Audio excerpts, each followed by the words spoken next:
Selanjutnya di tema kedua yaitu surat Al-Kahfi ayat 66. A'udzubillahi minasyaitonirrajim. Qala lahu Musa hal attabi'uka ala an tu'allimani mimma 'allimta rusyda. Musa berkata kepada Khidir, bolehkah aku mengikutimu supaya kamu mengajarkan kepadaku ilmu yang benar di antara ilmu-ilmu yang telah diajarkan kepadamu? Ibnu Katsir dalam tafsirnya Al-Qur'an Al-Azim mengatakan maksud ayat di atas adalah Allah Azza wa Jalla menceritakan tentang ucapan Nabi Musa kepada orang alim yakni Khidir yang secara khusus diberi ilmu oleh Allah Ta'ala yang tidak diberikan kepada Musa, sebagaimana dia juga telah menganugerahkan ilmu kepada Musa yang tidak dia berikan kepada Khidir. Yang demikian itu merupakan pertanyaan yang penuh kelembutan, bukan dalam bentuk keharusan dan pemaksaan. Demikian itulah seharusnya pertanyaan seorang pelajar kepada orang berilmu. Sedikit ilmu yang telah diajarkan Allah Ta'ala kepadamu agar aku dapat menjadikannya sebagai petunjuk dalam menangani urusanku, yaitu ilmu yang bermanfaat dan amal saleh. Baik, kolerasi pendidikan dalam ayat ini adalah yang pertama, kemampuan setiap individu berbeda-beda. Ini sudah maklum dalam dunia pendidikan bahwa kemampuan anak peserta didik itu tidaklah sama. Anak A dan anak B tentu berbeda kualitasnya. Mungkin itu dari segi hafalan, dalam segi pemahaman, maupun dalam segi bidang yang lainnya. Maka dari itu penerapan dan sikap kita terhadap mereka pun harus berbeda, menyesuaikan dengan kemampuan mereka juga, dan selalu diasah kemampuannya agar bisa. Yang kedua adalah bertanya dengan sopan santun dan penuh dengan kelembutan. Ini salah satu adab, adab murid kepada gurunya, agar ketika bertanya suatu masalah itu dengan sopan, santun, dan penuh dengan kelembutan. Jangan asal ngegas, jangan asal teriak langsung, tapi ada adabnya, yaitu seperti mengangkat tangan terlebih dahulu ketika mau bertanya, lalu ucapkan salam dan mulai bertanya dengan sopan santun dan juga penuh dengan kelembutan seperti itu. Yang ketiga, bergaul dengan teman yang baik dan yang selalu mengajak kepada kebaikan. Dan ini juga sudah ada dalam sabda Nabi SAW bahwa al-mar'u ala dini khalilih falyanzur ahadukum man yukhalil. Seseorang itu tergantung kepada agama temannya. Maka dari itu lihatlah pada siapa kalian berteman. Jadi teman memang sangat berpengaruh terhadap pergaulan seseorang. Dan ini bisa juga mengakibatkan anak itu menjadi bandel, nakal, soleh, ataupun rajin. Itu dengan melihat teman-teman di sekelilingnya. Yang keempat adalah tidak boleh sombong dengan ilmu yang kita miliki. Jadi jikalau seperti ibarat kata peribahasa mengatakan, padi ketika dia sudah matang dia makin menunduk. Jadi semakin kita banyak terisi otak kita dengan ilmu-ilmu, maka kita semakin tawadu, semakin rendah hati. Yang kelima adalah mengamalkan ilmu yang sudah didapat sekecil apapun itu. Walaupun ilmu itu hanya sekata atau dua kata atau satu ayat, kita harus mengamalkannya dengan ikhlas. Karena Rasulullah SAW juga bersabda dalam hadisnya, balighu anni walau ayah. Sampaikanlah dariku walaupun satu ayat. Jadi kita harus mengamalkannya, menyebarkannya. Apalagi itu adalah sebuah kebaikan, maka sudah sepantasnya dan seharusnya kita menyebarkannya, karena itu termasuk dari amar ma'ruf nahi mungkar. Yang selanjutnya yaitu adalah surat An-Najm ayat 5 dan 6. A'udzubillahi minasyaitonirrajim. Bismillahirrahmanirrahim. 'Allamahu syadidul quwa dzu mirratin fastawa.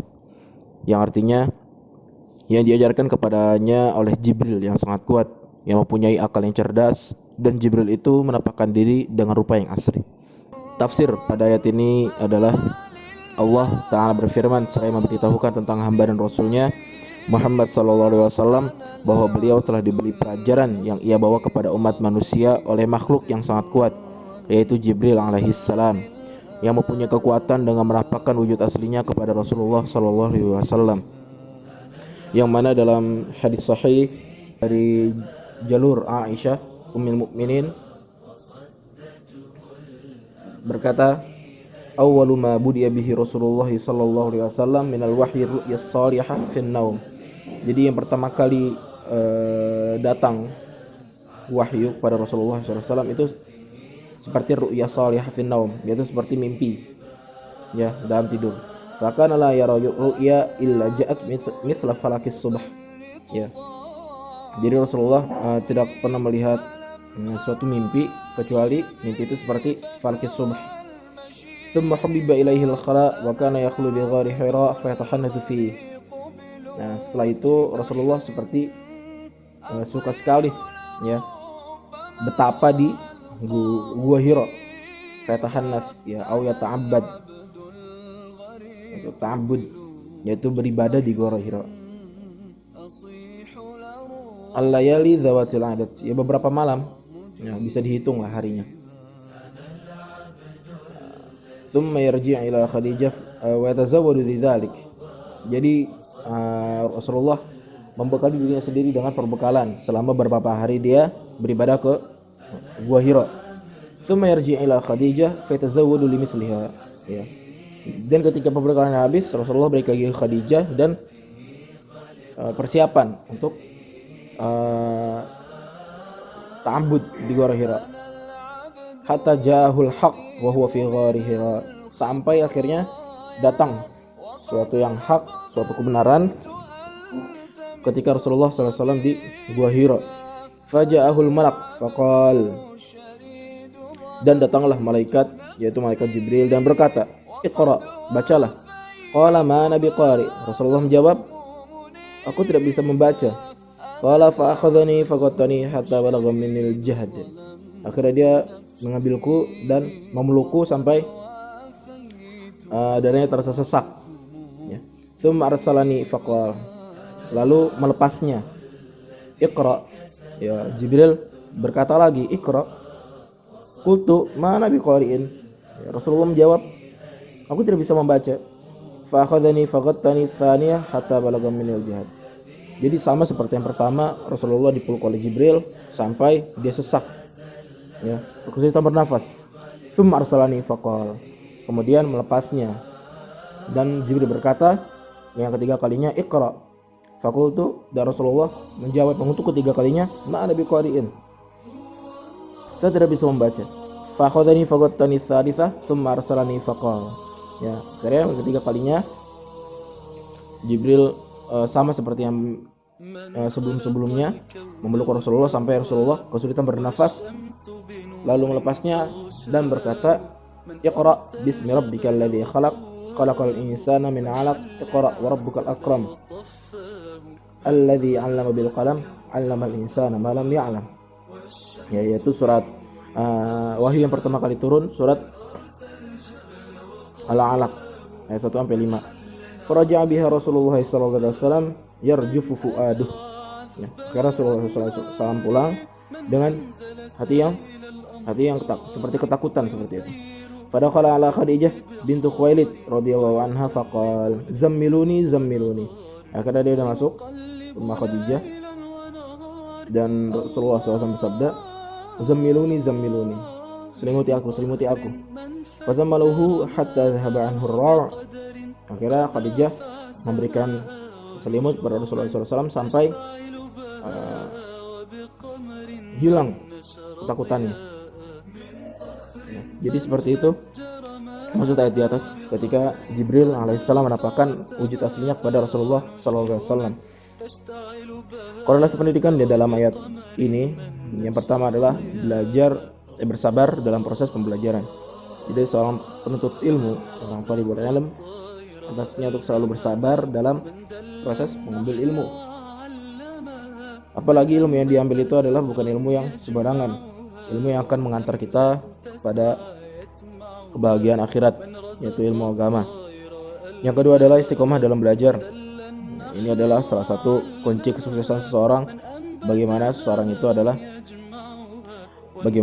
itu bisa istiqomah dalam belajar, istiqomah dalam kesabaran, istiqomah dalam proses ya, sampai dia berhasil mengambil suatu ilmu. ketika bersungguh-sungguh dalam menuntut ilmu. Ya, ini juga ada seorang pepatah Arab mengatakan manjadda wajad. Barang siapa bersungguh-sungguh maka dapatlah ia. Jadi sudah seharusnya juga sebagai penuntut ilmu dia bersungguh-sungguh dalam menuntut ilmu. Yang keempat, anjuran untuk menuntut ilmu. Ya, sebagaimana Rasulullah SAW langsung ditalaki oleh Jibril, maka seenggaknya kita juga harus belajar seperti beliau. Salah satu metode pelajaran seperti beliau yaitu adalah talaki, atau bahasa kita mulazamah pada para guru.